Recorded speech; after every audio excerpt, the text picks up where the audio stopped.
आप सब कैसे हैं बच्चों। आज हम फिर से हिंदी में कुछ नया सीखेंगे, तो आप लोग मेरे साथ तैयार हो कुछ नया सीखने के लिए?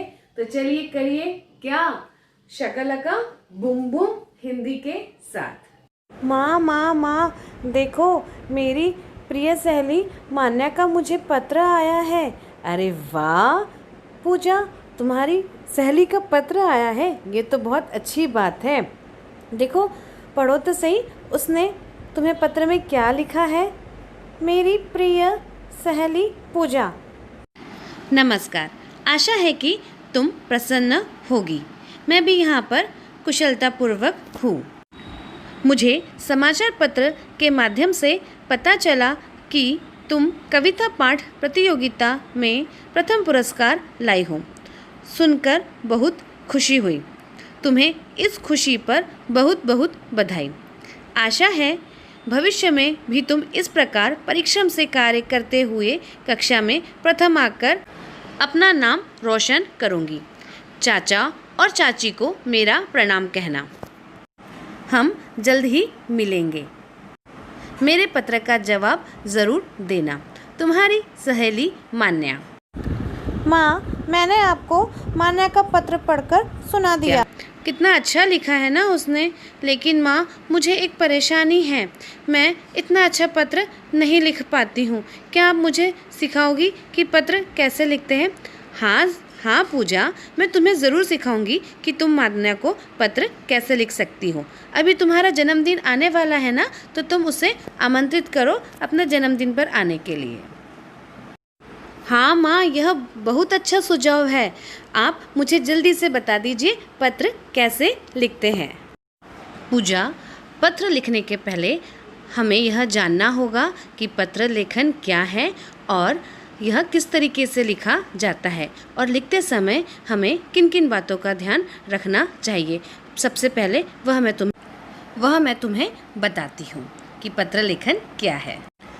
अपनी भावनाएं, विचार और संदेश लिखित रूप से दूसरों तक पहुंचाने के लिए हम पत्र लिखते हैं।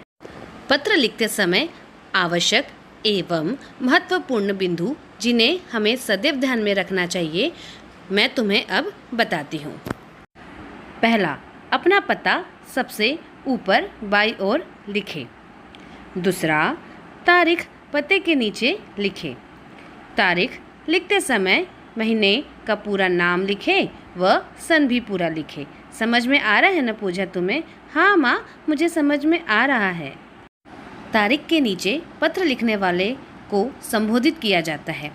उसके साथ आपका जो संबंध है वह लिखें।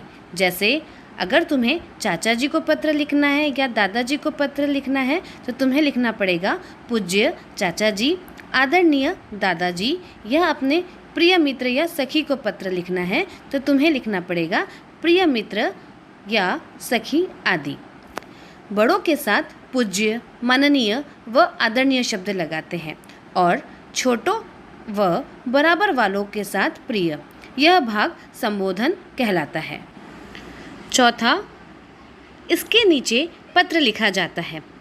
उसके लिए अभिवादन के शब्द लिखते हैं, जैसे नमस्ते, प्रणाम, सादर प्रणाम, चरण स्पर्श आदि। पांचवा बिंदु, मुख्य भाग। यह पत्र का मुख्य भाग होता है। यह पत्र का मुख्य अंश है। विषय वस्तु के आधार पर इसे विभिन्न अनुच्छेदों में विभाजित किया जा सकता है। पत्र सदैव सरल भाषा में और बोलचाल की भाषा में लिखा जाना चाहिए। पत्र के प्रारंभ में पत्र लिखने का कारण लिखा जाता है, फिर मुख्य विषय के बारे में, और अंत में शुभकामना के साथ समाप्ति करते हैं। पत्र के बाईं ओर पत्र प्राप्त करने वाले के साथ संबंध लिखा जाता है, जैसे आपका भाई, तुम्हारा मित्र, आपका बेटा व आपका पोता आदि। पत्र के बाईं ओर संबंध के नीचे पत्र लिखने वाला अपना नाम लिखता है या फिर हस्ताक्षर करता है। और पूजा, सबसे महत्वपूर्ण बात, लिफाफे पर प्राप्तकर्ता का नाम लिखकर उसका पता स्पष्ट शब्दों में लिखना चाहिए, जिससे डाकघर में किसी को भी पढ़ने में कठिनाई न हो। और एक बात और ध्यान रखो, पिन कोड लिखना भी नहीं भूलना है तुम्हें। पूजा, अब मैं तुम्हें उदाहरण फलस्वरूप एक पत्र लिखना बताती हूँ कि तुम कैसे पत्र लिख सकती हो। यहाँ पर ऊपर तुम देख रही हो कि मैंने बाई और पता लिखा है, 15 सिविल लाइंस अमरावती। ठीक उसी के नीचे मैंने दिनांक लिखी है जिस दिन मैं पत्र लिख रही हूँ, 11 सितंबर 2020। उसके बाद मैं संबोधन लिखूँगी।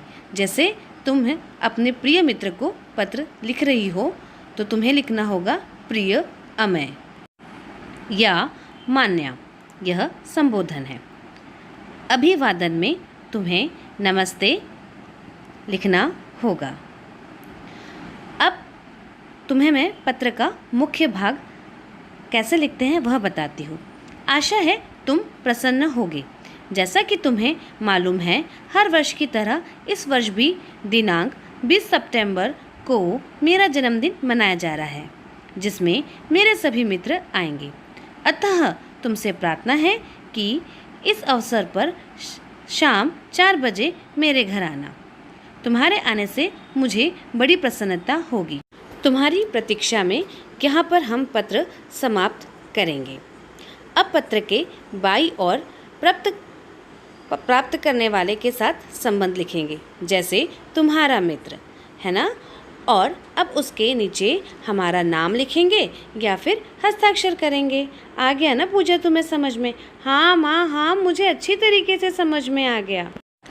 पूजा, पत्र लिखने के बाद उसे पोस्ट करने के लिए तुम्हें लिफाफे पर पता किस प्रकार से लिखना चाहिए, अब तुम वह समझ लो।